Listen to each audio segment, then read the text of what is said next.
We have a bit of a Frankenstein group since we were sort of changing leadership in the middle of it, but we're interested in how we can help in this overall aging project for this particular tissue that we don't want to replace. One of the key points brought up in this working group was that the bodies that we treasure are somewhat, we're not super attached to all bits of them, and you can kind of like replace things that get old with new ones, and that's okay, except for the brain. Nobody seemed to want a brain transplant and becoming a new person. Not nobody. There's plenty of foresighters that want to.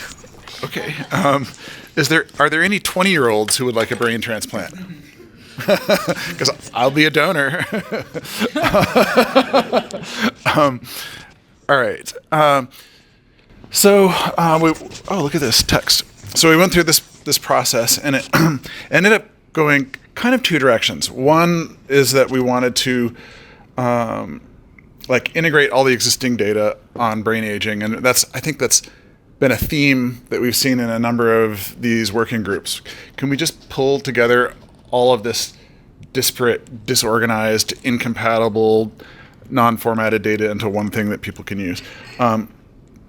We also ended up with a sort of a proposal of, what if we just reduce brain inflammation?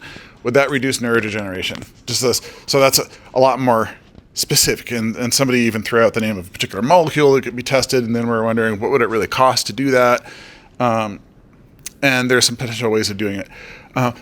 The bottom line that we ended up with was that we could take a survey. We wanted to find out just what is missing out there for people who could potentially think about neurodegeneration from an aging biology perspective rather than a proximal cause perspective. You know, these neurons have a bunch of A beta. Okay, how do we get rid of the A beta? That's the sort of proximal cause theory approach. But then there's the why is it old neurons? Why is aging the greatest risk factor for these neurodegenerative diseases? There must be a common kind of aging aspect to that. What would it take for the top, let's say, 100 neurodegeneration labs to be able to integrate longer term thinking about how aging biology might be contributing to what they're working on? So the tangible, how do we spend $3,000 to make a difference here, was to find someone who wanted to kind of roam around and go visit these 100 labs and see what data they would actually need, what would the form of the data that they actually need, what's the shape of that, and what could be done to sort of pull it all together. So what have I missed? Fair.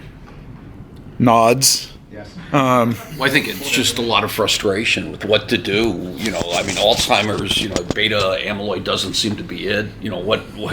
What's next? What do you really measure? What do you, it's just, what do you do? It's something we have to address. Otherwise, the nursing homes are already full. And it's definitely a motivation to work on it. Yeah, there's hundreds of groups working on it. They somehow get their source of agency and optimism from somewhere. Maybe it's just, this is the only thing I know how to do. But I think mostly people have a bit of optimism. So how do we help? Right. It was either low-hanging fruit or make research go faster, better. Yeah. One of those is much bigger than Low-hanging fruit, there's a couple potshot ideas we could throw out. None of us are super deep experts. How can we make the research go faster? Kind of maybe the general thesis of almost everybody in this room is that lots of age-related diseases could potentially be better addressed by thinking about the root causes of them involved in aging itself. And so then I guess the summary of the idea is, well, how do we bring that thesis also into the neurodegeneration field? Wonderful. You're right at 5 minutes. Thank you. Okay. 2 minutes Q&A. Greg? I have a couple comments rather than questions. So it's been proposed that Alzheimer's, at least, and maybe brain aging more generally, is actually a plumbing problem caused by narrowing of the channels through which the olfactory sensory neurons go from your nasal passage into the floor of your brain. Normally those passages allow cerebrospinal fluid to leak out, but they become calcified and narrow with age, causing pressure buildup. And if you look at Alzheimer's, sort of starts in the floor of the brain. And then So there's a company like Lucadia supposedly working on this. Like, how are they doing? Like, don't know, but it's an engineering. Yeah, well, there's what normal pressure hydrocephalus that causes a lot of these similar things, and the intervention putting draining tubes in. I mean, it hasn't been that successful. Yeah, that's one possible lead for you to ponder. And another one, a very simple one, is that cognitive dysfunction and aging has been correlated with the levels of IGF-1 in the brain inversely. So, and it turns out that if you give growth hormone peripherally and raise IGF-1 levels peripherally, the brain levels of IGF-1 go up as well.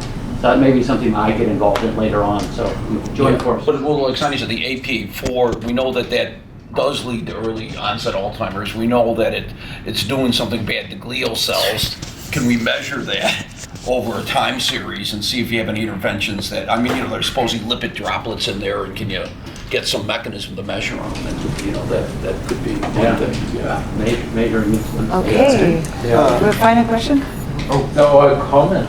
Isn't it true that the National Institute on Aging dedicates 50% of their budget towards Alzheimer's for sure, but they're an aging institute, right? So arguably they are getting at that angle, So I would say, overall, it's a well-funded grant within aging. well, so there's a question of like if aging, age-related diseases is your remit, then one way to satisfy your stakeholders, say Congress, whoever, is to say these are diseases people are dying of when they're old, so we're going to work on them, and that's it. It doesn't necessarily mean that you're going to do it by a proximal cause approach versus an upstream cause approach. Although I do have to say, just to bring up the Alliance for Longevity Initiatives again, we put together this caucus, the America's first caucus on aging, or on fighting aging. Congratulations, by the way. Thank you. Yeah, it was. It felt hard at first, but then it really came together. And Anna Eshoo, who is actually my congresswoman, is one of the people on our caucus, and she was really one of the most responsible people for getting all the money for Alzheimer's. She sort of spearheaded that whole thing. And in the conversations we've had with her, she sort of understands. She's also on the committee for cancer and the committee for heart disease, and so Anna Eshoo's on all of these committees for the diseases of aging. And we had such a great conversation with her where she really understood that aging was actually the mechanism, the thing that was behind all these diseases of aging. And hopefully going forward, that's going to bear out in terms of what she does in terms of trying to direct funding in the future, not just towards a specific disease, but towards, geroscience. And how old is she? I don't know, but she's old-ish. Smart lady. I mean, does anybody know? I would say she's in her 70s, Okay. if I had to guess. Go for it. Yeah. Wonderful. Thank you.